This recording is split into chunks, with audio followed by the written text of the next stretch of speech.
पहिला सामना पाकिस्तान विरुद्धचा झणझणीत रस्सा, दुसरा सामना हाँगकाँग विरुद्धचा अगदीच मऊ भात. नमस्कार, मी सुनंदन लेले दुबईहून तुमच्याशी संपर्क साधतोय.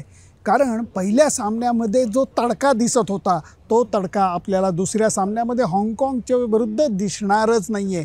पहिल्या सामन्यामध्ये आपल्या भावना गुंतलेल्या होत्या आणि तुम्ही गंमत बघा की सामना जिंकल्यानंतर सगळ्यांनी गणपतीच्या तयारीसाठीचे ढोल ताशे बाहेर काढले आणि सगळ्यांनी वाजवून आनंद साजरा केला. लोकांनी मिरवणुका काढल्या आणि एक सार्वजनिक सणासारखा या सामन्याचा आनंद घेतलेला आहे.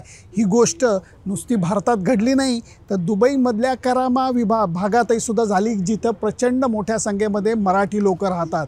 म्हणून मी म्हणलं की पहिल्या सामन्याचं प्रेशर आता उतरलेलं आहे. भारतीय संघ दुसऱ्या सामन्याकडे लाईटली बघत नाही आहे. त्याचं कारण T20 क्रिकेटमध्ये तुम्हाला मी सांगतो की साधे संघसुद्धा चमत्कारिक कामगिरी करून दाखवू शकतात, पराभवाचा धक्का देऊ शकतात. अफगाणिस्तानी श्रीलंकेला तसा पराभवाचा झटका दिलेला आहे. त्यामुळे पुढच्याला ठेच मागचा शहाणा. भारतीय संघ ती चूक करणार नाही. हाँगकाँग विरुद्धसुद्धा पूर्ण ताकदीनिशी भारतीय संघ खेळेल. हाँगकाँगच्या संघाकडे जर का नजर टाकली तर स्पष्ट दिसतं की अनिवासी भारतीय, अनिवासी पाकिस्तानी लोक यांची संख्या जास्त दिसणार. त्याचं कारण हाँगकाँग हे क्रिकेट खेळत नाही. परंतु एक गोष्ट विसरायला नको, यजमान अमिरातीच्या संघाला, UAEच्या संघाला पराभवाचा झटका देत पात्रता फेरीतून मुख्य फेरी हाँगकाँगच्या संघानं गाठून दाखवलेली आहे. त्याच्याबद्दल त्यांचं कौतुक व्हायला पाहिजे. हे खरोखर मजेदार आहे त्यांच्यासाठी की आता ते अशा गटात आहेत की जिथं दोन तगड्या टीम आहेत, पाकिस्तान आणि भारत. आता भारताविरुद्धचा मुकाबला त्यांना माहिती आहे खूप कठीण आहे, अक्षरशः म्हणजे हिमालय चढण्यासारखा आहे. आणि कितीही जरी त्यांनी प्रयत्न केला तरी एक उत्कृष्ट काय म्हणतात त्याला लोकल टीम आणि एक उत्कृष्ट देशाची टीम ह्याच्यामधला फरक हा आपल्याला उद्या दिसणार आहे. कारण हाँगकाँग संघाकडे मोठ्या क्रिकेट खेळण्याचा अनुभव तेवढा नाही आहे. भारतीय संघाची ताकद त्या दृष्टीने खूप मोठी आहे. त्यामुळे त्याचं विश्लेषण मी करणार नाही. फक्त काही गोष्टींमध्ये सुधारणा होणं गरजेचं आहे. 1, 2 आणि 3 नंबरच्या फलंदाजांकडनं मोठ्या खेळीची अपेक्षा आहे. मोठी खेळी म्हणजे मी शतकाची गोष्ट करत नाही आहे. T20 क्रिकेटमध्ये शतक महत्त्वाचं नसतं, परंतु परिणामकारक खेळी ज्याला म्हणतात, स्ट्राईक रेटची खेळी जी म्हणतात त्याची गरज आहे. गेल्या सामन्यामध्ये विराट कोहलीचं लक थोडंसं परत आलेलं आपल्याला दिसलं. म्हणून त्याच्या बॅटमधनं काही चाबूक फटके बघायला मिळाले, परंतु ते फटके पुरेसे ठरलेले नाही आहेत. कारण त्याचाही स्ट्राईक रेट मनासारखा नव्हता.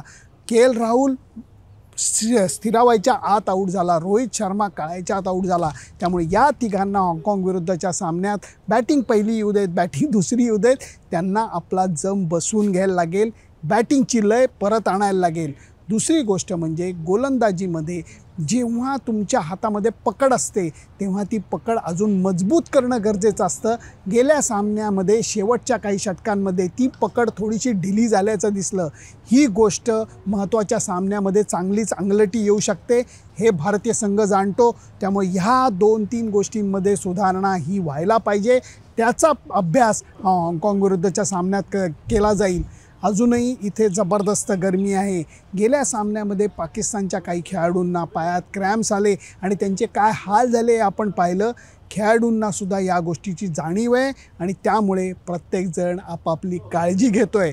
मला वाटतं दडपणाखाली जडेजा जसं म्हणतो, दडपणाखाली क्रॅम्प्स यायची शक्यता वाढते. त्यामुळे जडेजासुद्धा काय म्हणला हे आपण ऐकूया. कारण तो प्रश्न मी हळूच त्याला विचारला. तो ज्या ठिकाणी राहतो जामनगरचा भाग, तिथंसुद्धा रणरणचं ऊन असतं. त्याने सगळं लहानपणीचं क्रिकेट त्या रणरणत्या उन्हातच खेळलेलं आहे.